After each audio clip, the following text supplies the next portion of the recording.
Hello, I'm Simon and welcome to the SciRob YouTube channel, and today it's going to be a service on an XC90 where most of the stuff is the same as on my car, on my S60, but I noticed that the sump plug was different on this, so perhaps other XC90 owners can confirm that that's the case. It's a 10mm square instead of a 17mm hex.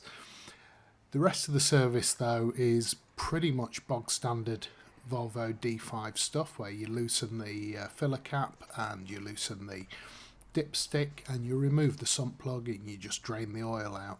And the beauty of the XC90 is because of the ground clearance, you notice I've not even got it on a jack or on ramps or anything. It can actually just slide under and get everything drained out without even getting the car off the ground. So if you do have limited tools, or you don't have a large jack or anything like that, it is still possible to do basic oil changes on the car. And then once the oil's being drained, it's just then a question of changing the filter. Everything that I'm using, all the filters in this video, are the genuine Volvo ones. This one's made by MAN, but if you've seen my cheap genuine filter video, you'll know that you can actually get the MAN own branded one for much cheaper, but this particular Volvo filter set was quite a good price from Volvo Parts Trade on eBay. It was about £85–90, something like that, and that was for oil, air, cabin and fuel filter as well, so not a bad price. Anyway, so I'm just changing the oil filter just here, popped off the old seal and then seated the new seal. It's quite an obvious groove in there, just take your time though.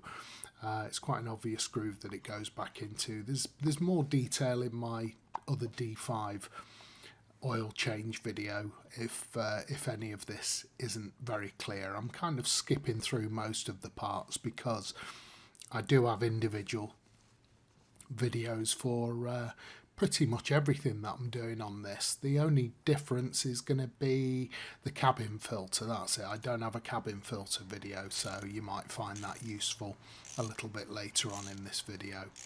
So I'm just tightening back up the oil filter, all straightforward kind of stuff. That's a 36mm hex that you use on that. So this is the oil I'm going to be using. This is Shell Helix Ultra 540, which complies to A3B4 spec. There's the different sump plug bolts. They both have 18mm diameter threads, but just have different heads on them. The access is slightly different on an XC90, and always fit a new sump plug washer.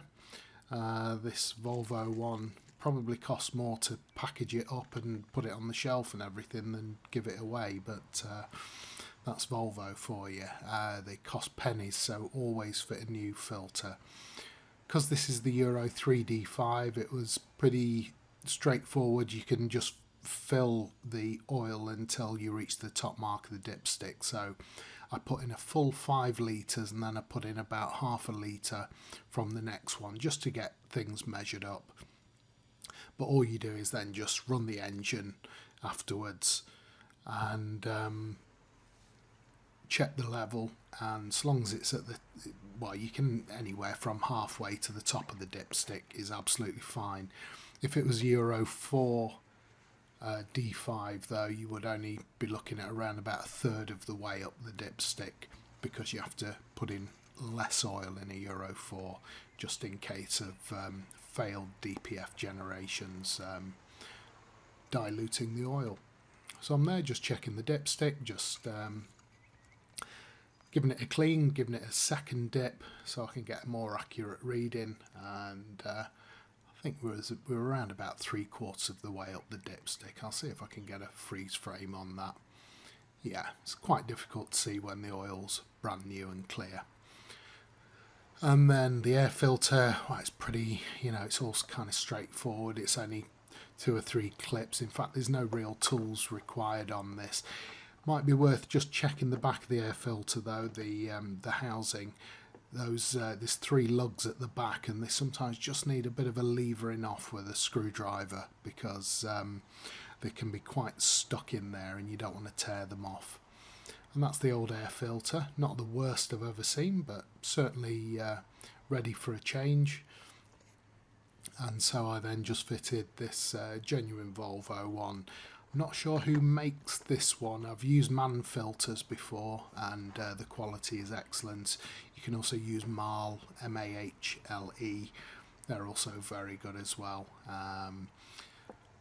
There are some markings on here, but not a company I recognise. NFEAC, no idea on that. That might be the materials in use, I don't know. But you can't go wrong with MAN filters, Mahle filters. They're all excellent quality.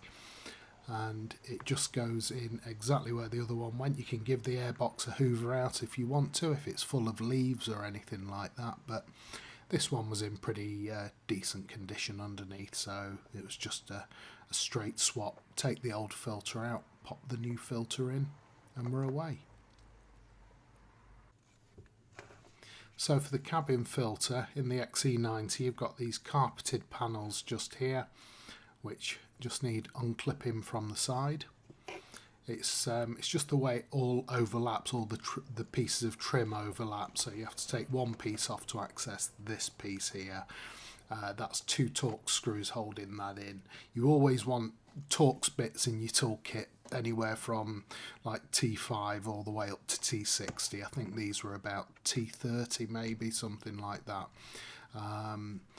And so it was just 2 screws to get that panel off, and then there's 4 Torx screws. I think they were T15, T20 for this black panel here. So you got 4 Torx screws, 2 at the front, 2 at the back, and they're quite awkward to get to, and so you don't want a great big long screwdriver, because access is pretty limited for long tools.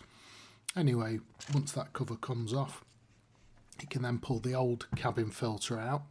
This actually had an incorrect cabin filter inserted. This particular XC90 has the air quality system, AQS, which is the electronic climate control, so it should have a much thicker carbon filter. So whoever had put this in last time put in this skinny little cabin filter, which is for non-AQS systems. As you can see there, CU2855, that's the MAN code. If it was for the carbon one, it would be CUK2855. So they've put the wrong one in, and they put it into the wrong slot as well. The thicker slot, which is the one I need to use, is at the back. And if you look up, you can actually see there's like a profile, like a pyramid domed shape at the top of the filter housing, and that matches the top of the filter itself. So when you got the filter in front of you, it should be quite obvious which way it goes in. Once again, I've gone genuine Volvo, but once again, Volvo don't make the filters, and this one's made by Mahle, M-A-H-L-E. You'll see the markings on there, and so you can get their equivalent. Once again though, if you've got electronic climate control, make sure you get the active carbon one, so it'll probably have a K in the part number code. So made by Mahle, and you'll notice it's also got a couple of splits in there. It's not torn. Those splits are deliberate because it's quite long, and it's got to get round a bend to get up into the housing. You use those splits to help you put it up, and so on that, it's the furthest back, second thicker slot. Pop it back in, put the trim back, job done. Then whilst I was doing the main service, the brakes also needed a look at, because as you can see, they were starting to wear unevenly. They'd worn down quite nicely. They weren't down to bare metal or anything, but they'd worn unevenly, and so the pad actually wasn't touching the outer part of the disc. So I'm going to do a separate video showing you how you can avoid this and make sure your brake pads wear evenly all the way through their life, and so you're not having to change them prematurely. Please don't make any comments about me splitting the caliper on this as well. The caliper was being split for it was going to be painted, but I ran out of time, so that's why the caliper's in half. If you're doing brakes on an XC90, you remove the entire caliper just using the 7mm hex bolts, which I'm undoing now. You'd leave the main part of the caliper still attached, but yeah, I didn't get time to do the changing. Anyway, you'll see on these the caliper pins, the 2 caliper pins which hold the caliper to the carrier. All the rubber had, well, a lot of rubber had started to come off from the caliper pin boot, and so that restricts the movement of the floating caliper, and that's why you get this uneven brake wear going on. And because the pad isn't touching the outer edge of the disc, what happens then is that corrosion starts to build up on the outer edge of the disc because it's not being swept away when you're braking. So you end up with that slightly uneven brake pad wear, and you'll also get slightly reduced efficiency of the brakes as well, because all of the pad isn't in contact with all of the discs. So do bear that in mind. So once the caliper carrier was unbolted, it's all straightforward stuff. Like I say, I've got a much more detailed video on changing brake pads and brake discs in my list of videos, so do just have a check on that. And then it was just a question of taking off the carrier, taking off the old disc, putting new pads into the caliper, pushing the caliper piston back. I'll do another video on pushing back caliper pistons because I see far too many people doing that incorrectly, or incorrectly as I see it, but I'll explain why in a separate video.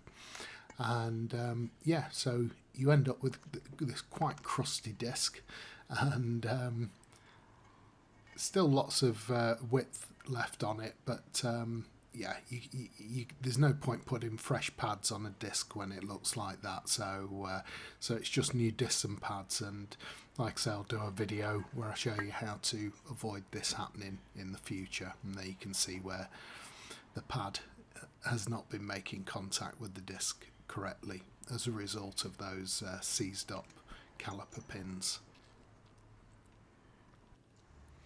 Anyway, all's well that ends well. Nice new set of genuine Volvo discs and pads put back on, and tons of meat, and the pads reach all the way to the edge of the disc, so there's going to be no issues in the future, and it looks pretty good.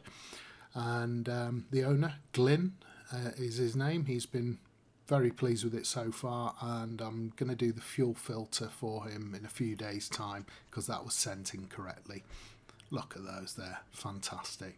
And that's it, just a bonus XC90 video all compacted into one, and thanks very much for watching.